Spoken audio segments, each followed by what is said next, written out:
Policy front ಅದರ ಬಗ್ಗೆ ನಾನು ಎಲ್ಲೂ ಮಾತಾಡಿಲ್ಲ, ಮೊದಲ ಬಾರಿ ಇದನ್ನು ಮಾತಾಡ್ತಾ ಇದ್ದೇನೆ. ಸಿದ್ದರಾಮಯ್ಯನವರ ಸೋಷಿಯಲ್ ಮೀಡಿಯಾದಕ್ಕೆ ಕೋಟಿಗಟ್ಟಲೆ ದುಡ್ಡು ಬರುತ್ತೆ, ಹಂಗೆ ಹಿಂಗೆ. ನೀವೇ ಆ ಕಚೇರಿಯನ್ನು ನೋಡಿದ್ದೀರಿ, ಅದಕ್ಕೆ ವಿಳಾಸನೇ ಇಲ್ಲ, ಎಲ್ಲಿದೆ ಅದು? ಸಿದ್ದರಾಮಯ್ಯನವರು ಮುಖ್ಯಮಂತ್ರಿ ಆಗಿದ್ದಾಗ ಐಂದ ವರ್ಗದಿಂದ ಯಾರಾದರೂ ಆ ಸಮುದಾಯಕ್ಕೆ ಸೇರಿದ ಯಾರಾದರೂ ಮಾಧ್ಯಮ ಕ್ಷೇತ್ರದಿಂದ ನಾಮಿನೇಷನ್ ಯಾಕೆ ಮಾಡಬಾರದು ಅಂತ ಆ ಚರ್ಚೆ ಆಗಿ ಅದು ಯಾರು ನನ್ನ ಹೆಸರು ಹೇಳಿ ಏನಾಯ್ತಲ್ಲ, ಅದಕ್ಕೆ ನಾನು ಹೋಗಿ ಅವ್ರ ಹತ್ರ ಕೇಳಿದೆ ಸಿದ್ದರಾಮಯ್ಯನವರು. ನಾನು ಕೇಳಿದೆ ಅಂದ್ರೆ ನಾನು ಹೇಳಿದೆ, ಮಾಧ್ಯಮ ಕ್ಷೇತ್ರದಿಂದ ಯಾರನ್ನಾದ್ರೂ ವಿಧಾನ ಪರಿಷತ್ತಿಗೆ ನಾಮಿನೇಷನ್ ಮಾಡುವ ಪ್ರಸ್ತಾಪ ಇದ್ರೆ ಐ ಆಮ್ ಇಂಟ್ರೆಸ್ಟೆಡ್ ಇದ್ರೆ, ಇದೇ ಮಾತು ಹೇಳಿದ್ದು. ನಾನು ಬಹಳ ಎಚ್ಚರಿಕೆಯಿಂದ ಆ ಮಾತುಗಳನ್ನು ಹೇಳಿದ್ದೇನೆ. ನಿಮ್ಗೆ ಮಾಡ್ಲಿಕ್ಕೆ ಸರ್ ನಾನು ದಯವಿಟ್ಟು ಮಾಡಿ ಸರ್ ಅಂತ ಬಯೋಡೇಟಾ ಕೊಟ್ಟಿಲ್ಲ, ಮಾಡ್ಲಿಕ್ಕೆ ಸಾಧ್ಯ ಇದ್ರೆ ಮಾಡಿ, ನಾನು ಐ ಆಮ್ ಇಂಟ್ರೆಸ್ಟೆಡ್ ಅಂತ ಹೇಳಿ ನಾನು ಎರಡು ಮಾತು ಹೇಳಿದೆ. ಒಂದು, ಸಪೋಸ್ ಅದು ಆಗದಿದ್ರು ನನಗೇನು ಬೇಸರ ಇಲ್ಲ, ನನಗೆ ಗೊತ್ತಿದೆ ಇದನ್ನು. ನಾನು ರಾಜ್ಯಸಭೆಗೆ ಹೇಗೆ ನಾಮಿನೇಷನ್ ಆಗುತ್ತೆ ಗೊತ್ತಲ್ಲ ನಿಮಗೆ. ನಾಮಿನೇಷನ್ ಆಗುವಾಗ 10 ಕೋಟಿ 20 ಕೋಟಿ ವ್ಯವಹಾರ ನಡೆದು ಸಿಕ್ಕಾಕೊಂಡು ಬಿದ್ದು ಪೊಲೀಸ್ ಕೇಸ್ ಎಲ್ಲ ಆಗಿದೆ. ಸೊ ವಿಧಾನ ಪರಿಷತ್ ಆಗುವಾಗಲೂ ದುಡ್ಡಿನ ವ್ಯವಹಾರಗಳೆಲ್ಲ ನಡೆದಿದೆ, ಇಲ್ಲ ಅಂತ ನಾವು ಹೇಳಲಿಕ್ಕೆ ಆಗುದಿಲ್ಲ. ದುಡ್ಡಿನ ವ್ಯವಹಾರ ಅಂದ್ರೆ ಸುಲಭದಲ್ಲಿ ಆಗುದಲ್ಲ, ಇಲೆಕ್ಷನ್ ಕಂಟೆಸ್ಟ್ ಮಾಡ್ಲಿಕ್ಕಿಲ್ಲ, ಏನಿಲ್ಲ. ಆಗಿದ್ದಾಗ ಯಾವ ಅವರ ಪಾರ್ಟಿ ಕಡೆಯಿಂದ ಅದು ಇದು ಇರ್ಬೋದು. ಅದರಿಂದ ನಾನು ಹೇಳಿದೆ, ಅಂಥ ಸಂದರ್ಭದಲ್ಲಿ ಆಗದಿದ್ರು ನನಗೇನು ಬೇಸರ ಇಲ್ಲ.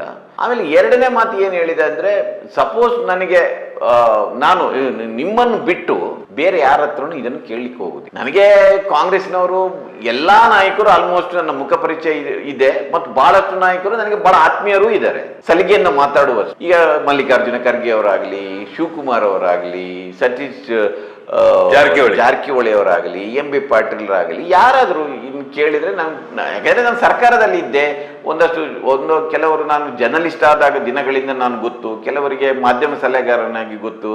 ಸೊ ನನಗೆ ಪರಿಚಯ. ಆಮೇಲೆ ಬಹಳಷ್ಟು ಮಂದಿ ನನ್ನ ಹಿತೈಷಿಗಳು ಕೂಡ ಆಗಿದ್ದಾರೆ ಅದರಲ್ಲಿ, ನಾನು ಹೇಳ್ತೇನೆ. ಸೊ ನಾನು ಹೇಳಿದೆ, ಯಾರ ಜೊತೆನೂ ನಾನು ಹೋಗುದಿಲ್ಲ ಅಂತ ನಾನು ಅಲ್ಲಿ ಅಷ್ಟು ಹೇಳಿ ಅಲ್ಲಿಂದ ಎದ್ದು ಬಂದಿದ್ದೆ. ಅದನ್ನು ಅವರೇ ಹೇಳಿದ್ರು, 3 ಖಾಲಿ ಆಗ್ತದೆ ಅಂತ ಹೇಳಿದ್ರು. 3 ಅಲ್ಲ 4 ಖಾಲಿ ಆಗುತ್ತೆ ಅಂತ ಅವರೇ ಹೇಳಿದ್ರು. ನೀವು 3 ಅಂದ್ರ? ನಾನು 3 ಅಂದೆ. ಒಬ್ರು ತಿಪ್ಪೇಸ್ವಾಮಿ ಅಂತ ಆಮೇಲೆ ರಿಟೈರ್ಡ್ ಆಗ್ಲಿಕ್ಕಿದ್ರು 1 ತಿಂಗಳಲ್ಲಿ, 4 ಆಗುತ್ತೆ ಅಂತ ಅವರೇ ಹೇಳಿದ್ರು. ನಾನು ಸಿದ್ದರಾಮಯ್ಯನವರ ಬಾಡಿ ಲ್ಯಾಂಗ್ವೇಜ್ ನನಗೆ ಗೊತ್ತು. ನಾನಂದ್ರೆ ಕ್ಲೋಸ್ ಕ್ವಾರ್ಟರ್ ಅಲ್ಲಿ, ಅಂದ್ರೆ ನೀವು ಹೇಳಿದ್ರಲ್ಲ, ನಾನು ದೂರದಲ್ಲಿ ನಿಂತು ಎಲ್ಲ ನನಗೊಂದು ಅಬ್ಸರ್ವೇಷನ್ ಚಟ ಇದೆ. ನಾನು ಅವರನ್ನು ನೋಡ್ತಾ ಇದ್ದೇನೆ. ನಾನು ಸಿದ್ದರಾಮಯ್ಯನವರ ಮನಸ್ಸಿನಲ್ಲಿ ಇದ್ದದ್ದನ್ನು ಕೂಡ ಅವರ ಮುಖದಲ್ಲಿ, ಅವರ 2 ಮಾತಲ್ಲಿ ಅರ್ಥ ಮಾಡ್ಕೊಳ್ಬಲ್ಲೆ. ನಾನು ಹೇಳ್ತೇನೆ, ಅದನ್ನ ಹೇಳ್ತೇನೆ. ಕೆಲವರು ಹೇಳ್ಬೋದು ಇವನೇನು ಭವಿಷ್ಯ ನೋಡಿತಾನೆ ಅಂತ, ಅದು ಗೊತ್ತು ನನಗೆ. ಅವರು ಆ ದಿವಸ ಬಹಳ ಲೀಸರ್ ಆಗಿ ಬೇರೆ ಬೇರೆ ವಿಷಯಗಳನ್ನು ಮಾತಾಡಿದ್ದಾರೆ. ಅದನ್ನು ನಾನು ಡಿಸ್ಕ್ಲೋಸ್ ಮಾಡೋದಿಲ್ಲ ಇಲ್ಲಿ, ಆಯ್ತಾ? ಇದಕ್ಕೆ ಸಂಬಂಧಿಸಿದ್ದಲ್ಲ, ಅಲ್ಲಿ ರಾಜಕಾರಣಕ್ಕೆ ಸಂಬಂಧಿಸಿದ ಈ ಅವಧಿಯ ಕಷ್ಟಗಳನ್ನು ಅವರು ಹೇಳಿದ್ದಾರೆ. ಆ ಕಾಲದಲ್ಲಿ ಯಾಕೆ ಈ ಅವಧಿ ಕಷ್ಟ ಆಗ್ತಾ ಇದೆ ಅಂತಲೂ ಹೇಳಿದ್ದಾರೆ ಅವರು. ಆದರೆ ಇದರ ಬಗ್ಗೆ ಅವರು ಪಾಸಿಟಿವ್ ಆಗಿದ್ರು. ನಾನು ಮಾತಾಡ್ತೇನೆ ಸುರ್ಜೇವಾಲನ ಹತ್ರ ಅಂತ ಹೇಳಿದರು. ಆ ದಿವಸ ಅವರಿಗೆ ಇದೆಲ್ಲ ಆಸಕ್ತಿ ಇಲ್ಲದಿದ್ದರೆ ಅವರು ಒಂದು 4-5 ನಿಮಿಷದಲ್ಲಿ ಎದ್ದು ಬಿಡ್ತಾರೆ, ಆಯ್ತಲ್ಲ ಅಂತ. ಆ ದಿವಸ ನಾನು ಎಸ್ ಸಿ ಸಿದ್ದರಾಮಯ್ಯ ಅಂತ ಸಾಹಿತಿ ನನ್ನ ಜೊತೆ ಇದ್ರು. ಕನಿಷ್ಠ ಒಂದು 15 ನಿಮಿಷ ನಮ್ಮ ಜೊತೆ ಕೂತು ಮಾತಾಡಿದ್ರು, ಫ್ರೀ ಆಗಿದ್ರು. ನಾನು ಬಂದೆ. That was the first, the last.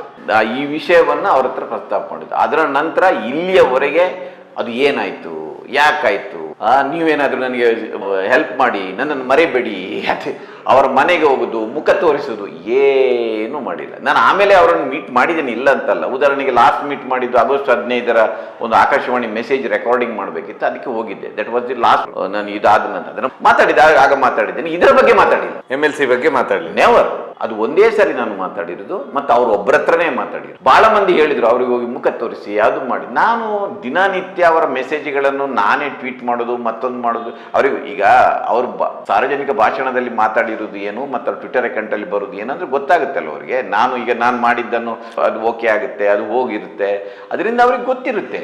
ಅದರಿಂದ ನಾನು ಮತ್ತೆ ಹೋಗಿ ಮುಖ ತೋರಿಸೋದು ಏನಿಲ್ಲಲ್ಲ, ನಾನು ಹೋಗಿರ್ಲಿಲ್ಲ. ಸೊ ಅದು ಜನವರಿಯಿಂದ ಆದ ನಂತರ ಅವರು ಬಾತ್ರೂಮಿಂದ ಸ್ವಲ್ಪ ಬಿದ್ದರು, ಅವರ ಕಾಲು ನೋವೆಲ್ಲ ಆಯ್ತಲ್ಲ. ಅವರು 1 ತಿಂಗಳು ಹೆಚ್ಚು ಕಡಿಮೆ ಇಲ್ಲೇ ಇಮ್ಮೊಬೈಲ್ ಆಗಿಬಿಟ್ಟಿದ್ರು, ಹೊರಗಡೆ ಹೋಗ್ತಾ ಇರಲಿಲ್ಲ. ಬಜೆಟ್ ನಂತರವರೆಗೆ ಅವರು ರಿಕವರ್ ಆಗಿರಲಿಲ್ಲ ನೋಡಿ. ಬಜೆಟ್ಗೂ ಕೂಡ ಅವರು ವೀಲ್ ಚೇರಲ್ಲಿ ಬಂದು. ಸೊ ಆ ನಂತರ ಬಜೆಟ್ ಎಲ್ಲ ಆಯಿತು. ಅದರ ನಂತರ ಇದು ಶುರುವಾಯಿತು. ಇದೆಲ್ಲ ಅಷ್ಟೊತ್ತಿಗೆ ಚರ್ಚೆಗಳಲ್ಲಿ ಶುರುವಾಯಿತು, ಇವರ ಹೆಸರು ಹೋಗಿದೆ ಹಾಗೆ ಹೀಗೆ ಅಂತ. ಸೊ ಇದು ಅದರ ಹಿನ್ನೆಲೆ. ಯಾಕೆ ಆಗ್ಲಿಲ್ಲ ಸರ್ ಕೊನೆಯದಾಗಿ? ಅಲ್ಲ, ಅದೇ ಹೇಳಿದ್ದ ನಾನು. ಅನಂತರ ನಿಮಗೆ ಗೊತ್ತಿರಿದೆ, ಟಿವಿಗಳಲ್ಲಿ ಡಿಬೇಟ್ ಅಲ್ಲಿ ಇಲ್ಲಿ ಎಲ್ಲ ಬಹಳ ಅದರ ಬಗ್ಗೆ ಚರ್ಚೆ ಆಯಿತು. ಅದರ ನಂತರ ಜೂನ್ 4ಕ್ಕೆ ಪ್ರಿಯಾಂಕಾ ಖರ್ಗೆ ಅವರು ನನಗೆ ಫೋನ್ ಮಾಡಿದರು. ನಾನು ಮೊನ್ನೆ ಯಾವುದೋ ಒಂದು ಸಂದರ್ಶನದಲ್ಲಿ ಹೇಳಿದ್ದೆ, ಪ್ರಿಯಾಂಕ್ ಖರ್ಗೆ ಅವರು ನನಗೆ ಫೋನ್ ಮಾಡಿ ನಿಮ್ಮ ಬಯೋಡಾಟಾ ಕಳಿಸಿ ಅಂತ ಹೇಳಿದ್ರು, ನಾನು ಕಳಿಸಿದೆ ಅಂತ. ಇನ್ನೇ ಯಾರೋ ಮೈಕ್ ಇಟ್ಕೊಂಡು ನೀವು ಅವರ ಬಯೋಡಾಟಾ ಅಮೀನ್ ಮಠ್ ಅವರ ಬಯೋಡಾಟಾ ತರಿಸಿದ್ರಂತೆ, ಮತ್ತೆ ಅವರಿಗೆ MLC ಮಾಡಲಿಲ್ಲ ಅಂತ. ನೋಡಿ ಪತ್ರಕರ್ತರು ಹೇಗೆ ಮಿಸ್ಲೀಡ್ ಮಾಡ್ತಾರೆ ಅಂತ. ಪ್ರಿಯಾಂಕ್ ಖರ್ಗೆ ಅವರು ನಿನ್ನನ್ನು MLC ಮಾಡ್ತೇನೆ ಬಯೋಡಾಟಾ ಕೊಡಿ ಅಂತ ಕೇಳಿದ್ದಲ್ಲ, ಅಲ್ಲಿ ಫೈನಲೈಸ್ ಆಗ್ತಾ ಇತ್ತು, ನನ್ನ ಬಯೋಡಾಟಾ ಇರಲಿಲ್ಲ. ಸೊ ಅವರು ACC ಇಂದ ಅವರಿಗೆ ನಾವೆಲ್ಲ ಪರಿಚಯಸ್ಥರಲ್ವಾ, ಅದರಿಂದ ಅವರು ಬಹುಶಃ ಖರ್ಗೆ ಅವರೇ ಹೇಳಿರ್ಬೋದೇನ, ಮಗನಿಗೆ ಹೇಳಿದ್ದಾರೆ ಇರ್ಬೋದು, ಅವ್ರದ್ದು ಬಯೋಡಾಟಾನೇ ಇಲ್ಲ, ಇಲ್ಲಿ ಒಂದು ಬಯೋಡಾಟಾ ಅಂತ ಬೇಕಲ್ಲ, ಅದಕ್ಕೆ ಅದನ್ನು ಕೇಳಿದ್ದಾರೆ, ಒಂದು ಬಯೋಡಾಟಾ ಕಳಿಸಿದ್ದು. ಅದು ಬಿಟ್ಟು ನಿಮ್ಮನ್ನು MLC ಮಾಡ್ತೇವೆ ಅಂತ ಪ್ರಿಯಾಂಕ್ ಖರ್ಗೆ ನನಗೆ ಫೋನ್ ಮಾಡಿ ಬಯೋಡಾಟಾ ತರಿಸಿದ್ದಲ್ಲ, it was finalised on that day. So ನಾನು ಬಯೋಡಾಟಾ ಅವ್ರಿಗೆ ಕಳಿಸಿದೆ, ನಾನು ಯಾರಿಗೂ ಅದನ್ನು ಹೇಳಲಿಕ್ಕೆ ಹೋಗಿಲ್ಲ. ಜೂನ್ 5ಕ್ಕೆ ನನಗೆ ಪ್ರಭಾಕರ್ ಫೋನ್ ಮಾಡಿ ಕಂಗ್ರ್ಯಾಚುಲೇಷನ್ ಸರ್, ನಿಮ್ಮ ಹೆಸರು ಬಂದಿದೆ, ಅದು ರಾಜಭವನಕ್ಕೆ ಹೋಗ್ತದೆ ಸಂಜೆ ಅಂತ ಹೇಳಿದರು. ಈಗಲಾದ್ರೂ ಬನ್ನಿ ಸರ್, ಸ್ವಲ್ಪ ಮುಖ್ಯಮಂತ್ರಿಗಳನ್ನು ನೋಡಿ ಅಂತ ಹೇಳಿದ್ರೆ, ನಾನು ಊರಲ್ಲಿದ್ದೆ ಆ್ಯಕ್ಚುಲಿ. ನಾನು ರಾತ್ರಿ ಲೇಟ್ ನೈಟ್ ಫ್ಲೈಟ್ ಇಟ್ಕೊಂಡು ಬಂದೆ. ನಾನು ಬಂದು ಮರುದಿವಸ ಅವರನ್ನು ಹೋಗಿ ಭೇಟಿ ಮಾಡಿದೆ 12ನೇ ತಾರೀಕು. ಭಾಳ ಒಳ್ಳೆಯ ಮೂಡಲ್ಲಿದ್ದರು ಅವರು, ಮುಖ್ಯಮಂತ್ರಿಗಳು ಮೂಡಲ್ಲಿದ್ದರು. ಥ್ಯಾಂಕ್ಸ್ ಹೇಳಿದೆ. ಇವತ್ತು ಸಂಜೆ ಅದು ನಿನ್ನೆ ಏನೋ ಇದಾಯಿತು, ಇವತ್ತು ರಾಜಭವನಕ್ಕೆ ಹೋಗುತ್ತೆ ಅಂತೆಲ್ಲ ಹೇಳಿದರು. ಅದರ ನಂತರ ಅಲ್ಲಿ ಒಂದು ಸಣ್ಣ ಸಮಸ್ಯೆ ಆಗಿತ್ತು. ಅದರಲ್ಲಿ ಒಂದು ಸ್ಥಾನ ಇದೆಯಲ್ಲ, ಅದು 11 ತಿಂಗಳಿಗೆ ಮಾತ್ರ ಇತ್ತು. ಸ್ಥಾನ 11 ತಿಂಗಳು, ಅದು ಯೋಗೇಶ್ವರ್ ರಿಟೈರ್ಡ್ ಆಗಿದ್ರಲ್ಲ, ಅವರದ್ದು 11 ತಿಂಗಳು ಉಳಿದಿತ್ತು. ಅದಕ್ಕೆ ಒಂದು ನಾಮಿನೇಷನ್ ಮಾಡಬೇಕಿತ್ತು. ಉಳಿದದ್ದೆಲ್ಲವೂ 6 ವರ್ಷದ ಅವಧಿಗೆ.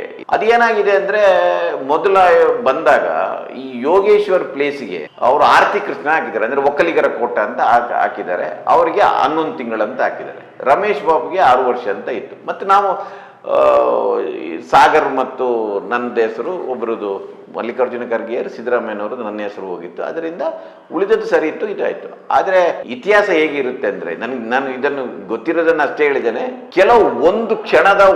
ಕೆಲವು ಮಾತುಗಳಿದೆಯಲ್ಲ, ಅದು ನಿಮ್ಮ ಬಹಳ ದೊಡ್ಡ ಒಂದು ಟರ್ನ್ಗೆ ಕಾರಣ ಆಗುತ್ತೆ ಅಂತ. ದಿನಾಂಕ ಜೂನ್ 5ರಂದು ಸಂಜೆ ಹೊತ್ತಿಗೆ ಆರತಿ ಕೃಷ್ಣ, ರಮೇಶ್ ಬಾಬು ಅವರೆಲ್ಲ ಮುಖ್ಯಮಂತ್ರಿಗಳನ್ನ ಕಾಣಲಿಕ್ಕೆ ಬಂದಿದ್ದಾರೆ, ಥ್ಯಾಂಕ್ಸ್ ಹೇಳಲಿಕ್ಕೆ. ಬಹುಶಃ ಆಗ ಜಾರ್ಜ್ ಅವರಿದ್ದರು, ಪೊನ್ನಣ್ಣ ಅವರೆಲ್ಲ ಇದ್ರು. ಈ ಸಂದರ್ಭದಲ್ಲಿ ವಿಧಾನ ಪರಿಷತ್ ಸದಸ್ಯರಾಗಲಿಕ್ಕೆ ಇಲ್ಲದ್ರೆ ಆಗಲಿಕ್ಕೆ ಒಂದಿದೆ.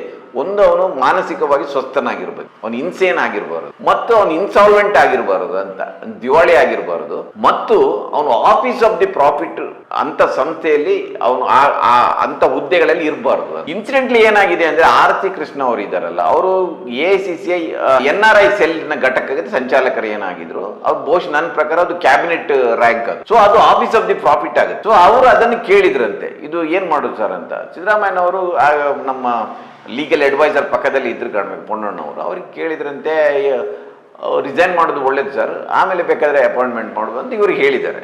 ಅಷ್ಟು ಹೇಳಿ, ಹೌದು ರಿಸೈನ್ ಮಾಡಿ ಅಂತ ಹೇಳಿದರು. ಅಷ್ಟು ಹೇಳಿ ಸುಮ್ಮನಿದ್ದು ಆರತಿ ಕೃಷ್ಣ ಅವರು ಹೋಗ್ಬಿಟ್ಟಿದ್ರೆ ಇದೆಲ್ಲ, ಅದೇ ದಿವಸ ರಾತ್ರಿ ಆ ಪಟ್ಟಿ ರಾಜಭವನಕ್ಕೆ ಹೋಗ್ತೀವಿ. ಸಿದ್ದರಾಮಯ್ಯ ಅದರ ಜೊತೆಗೆ ಅವ್ರು ಗೊತ್ತಲ್ಲ, ಅವರು ಓಪನ್ ಆಗಿ ಎಲ್ಲ ಮಾತಾಡ್ಬಿಡ್ತಾರೆ. ಅವ್ರು ಏನ್ ಹೇಳಿದ್ರು ಅಂದ್ರೆ, ನೋಡಮ್ಮ ನಿಂದು 11 ತಿಂಗಳಿದೆ, ನೀವು ಯೋಗೇಶ್ವರನ ಪ್ಲೇಸಿಗೆ ನಿನ್ನನ್ನು ನಾಮಿನೇಟ್ ಮಾಡಿದ್ದೇವೆ, 11 ತಿಂಗಳಿದೆ, ನಿನಗೆ ಮತ್ತೆ 6 ವರ್ಷಕ್ಕೆ ರಿನಾಮಿನೇಟ್ ಮಾಡ್ತೇವೆ, ನಿಮ್ದು 7 ವರ್ಷ ಆಗುತ್ತೆ, ಉಳಿದವ್ರಿಗೆ 6 ವರ್ಷ 7 ವರ್ಷ ಆಗುತ್ತೆ ಅಂತ ನಗ್ನಗ್ತಾ ಹೇಳಿದ್ರು. ಹೈಕಮಾಂಡ್ನ ಎಲ್ಲ ಪರಿಚಯ ಅವರಿಗೆ, ಅವರು ಅಲ್ಲಿ ಎಲ್ಲ ದೂರು ಕೊಟ್ಟರು, ನನಗೆ ಇಲ್ಲ ನನಗೆ 6 ವರ್ಷನೇ ಬೇಕು ಅಂತ. ಅದನ್ನು ಹೋಲ್ಡ್ ಮಾಡಿಸಿದ್ರು. ಫಸ್ಟ್ ಆ ಕಾರಣಕ್ಕಾಗಿ ಹೋಲ್ಡ್ ಆಗಿರೋದು. ಅದರ ನಂತರ ನನ್ನ ಎದುರಿಗೇನೆ ಮರುದಿನ ಸಿದ್ದರಾಮಯ್ಯನವರು ರಮೇಶ್ ಬಾಬುಗೆ ಹೇಳಿದ್ರು, ನೋಡಪ್ಪ ನೀನು 11 ತಿಂಗಳಿಗೆ ಒಪ್ಪಿಕೊಂಡು ಬಿಡು, ನಮ್ಮದೇ ಸರ್ಕಾರ ಇರುತ್ತೆ ಅಲ್ಲ, ಮತ್ತೆ ನೀನನ್ನು ರೀನಾಮಿನೇಟ್ ಮಾಡುವ. ಅವ್ರು ಆಯ್ತಂತ ಅವರು ಒಪ್ಕೊಂಡ್ರು. ಅದು ಕೂಡ ಆಲ್ಮೋಸ್ಟ್ ಸೆಟ್ಲ್ ಆಗಿತ್ತು. ಆದರೆ ಈ ಅವಧಿಯಲ್ಲಿ ಬೇರೆ ಎಲ್ಲ ಬೆಳವಣಿಗೆಗಳು ಶುರುವಾಯಿತು. ನನ್ನ ಪ್ರಕಾರ ಈ ಪಟ್ಟಿಯಲ್ಲಿ KPCC ಅಧ್ಯಕ್ಷರ ಅಭ್ಯರ್ಥಿ ಯಾರೂ ಇಲ್ಲ.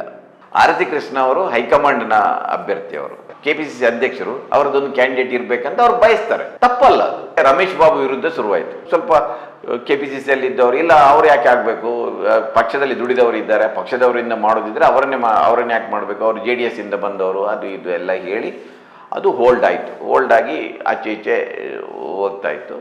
ಅದರ ನಂತರ ಶುರುವಾಯಿತು, ಅವರ ವಿರುದ್ಧ ಶುರುವಾಯಿತು, ಅದರ ನನ್ನ ವಿರುದ್ಧ ಶುರುವಾಯಿತು.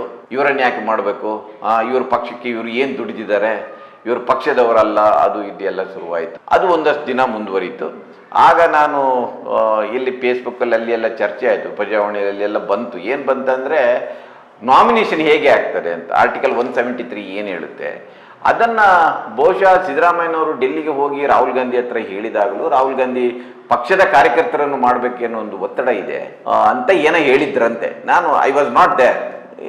ಅದಕ್ಕೆ ಸಿದ್ದರಾಮಯ್ಯ ಹೇಳಿದರೆ ಇಲ್ಲ, ಇದು ಬೇರೆ ಈ 11 ನಾಮಿನೇಷನ್ ಇರೋದು, ಅದರಲ್ಲಿ ಈಗ ನಮಗೆ 4 ಸಿಕ್ಕಿದೆ, ಅದು ಬೇರೆ ಬೇರೆ ಕ್ಷೇತ್ರಗಳಿಂದ ಸಾಹಿತ್ಯ, ಸಂಗೀತ, ಸಂಸ್ಕೃತಿ, ಕ್ರೀಡೆ, ಸಿನಿಮಾ ಇಂಥದ್ರಲ್ಲಿ ಮಾಡುವಂಥದ್ದು. ಆ ಕ್ಯಾಟಗರಿಯಲ್ಲಿ ನಾವು ಮಾಡ್ತಾ ಇರೋದು. ಅಟ್ಲೀಸ್ಟ್ ಎಲ್ಲರನ್ನ ಅಲ್ಲದಾಗದಿದ್ರು 4ರಲ್ಲಿ 1-2 ನಾವು ಆ ಕ್ಷೇತ್ರಕ್ಕೆ ಕೊಡಬೇಕಾಗುತ್ತೆ. ಅದಕ್ಕೆ ಮಾಧ್ಯಮ ಕ್ಷೇತ್ರದಿಂದ ರಮೇಶ್ ಬಾಬುನ ಏನೋ ಸಹಕಾರ ಕ್ಷೇತ್ರ ಅಂತ ಏನೋ ಮಾಡಿರ್ಬೇಕು ಹಾಗೆ ಅಂತ ಮಾಡ್ತೆ ಅಂತ ಹೇಳಿದ್ರಂತೆ. So that was also settle. ನಮ್ಮ ಹಿತಶತ್ರುಗಳೆಲ್ಲ ಇದ್ದಾರಲ್ಲ, ನನ್ನ ಹಿತಶತ್ರುಗಳು, ರಮೇಶ್ ಬಾಬು ಹಿತಶತ್ರುಗಳು, ಸಾಗರ್ ಹಿತಶತ್ರುಗಳು ಎಲ್ಲರೂ ಚೇಂಜ್ ಮಾಡಲಿಕ್ಕೆ ಲಾಬಿ ಮಾಡಲಿಕ್ಕೆ ಶುರು ಮಾಡಿ. ಏನೇನೋ ಆರೋಪಗಳು ಬಂತು, ಅದು ಬಂತು, ಇದು ಬಂತು, ನಾನೇನೋ ಸೈಟ್ ತಗೊಂಡಿದ್ದೇನೆ ಅಂತ ಬಂತು.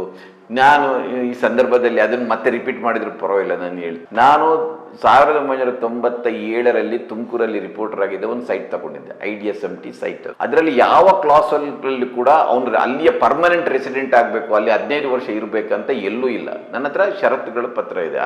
ಆ ಕಾಲದಲ್ಲಿ ಅಲ್ಲಿ DC ಆಗಿದ್ದರು IM ವಿಠಲ್ ಮೂರ್ತಿ ಅವರು. ಯಾರಾದರೂ ಅವರಿಗೆ ಫೋನ್ ಮಾಡಿ ಕೇಳಿರ್ಬೋದು. ನನಗೆ ಒಂದು ಒತ್ತಾಯ ಮಾಡಿ ನಾನು ಬೇರೆ ಯಾರಿಗೋ ಸೈಟ್ ಕೊಡಿಸ್ಲಿಕ್ಕೆ ಅಂತ ಹೋಗಿದ್ದೆ. ವಿಠಲ್ ಮೂರ್ತಿ ಹೇಳಿದರು, ಹೀಗೆ ಬೇರೆಯವರಿಗೆ ಕೊಡಿಸ್ತಾನೆ ಇರ್ತೀರಾ, ನೀವೇನಾದರೂ ತಗೊಳ್ತೀರಾ ಅಂತ.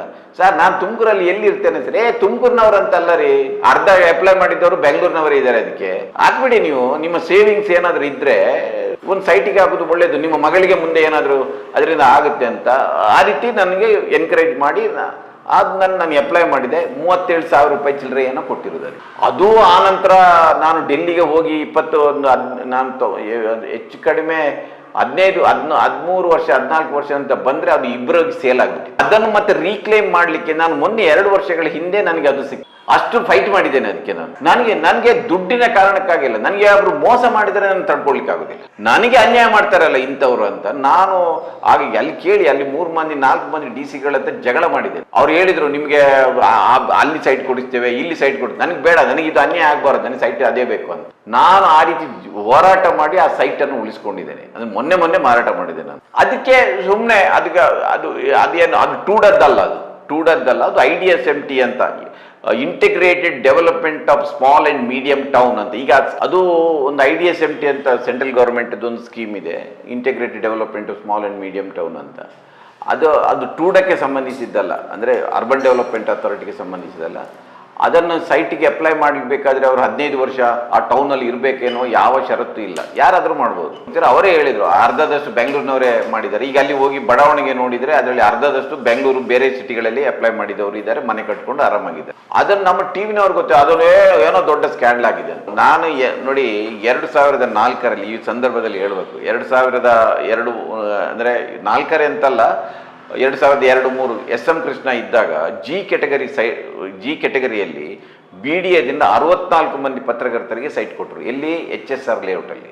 ನಾವು ಕಟ್ಟಬೇಕಾಗಿರೋದು ಎಷ್ಟಂದ್ರೆ 10 ಲಕ್ಷ ರೂಪಾಯಿ.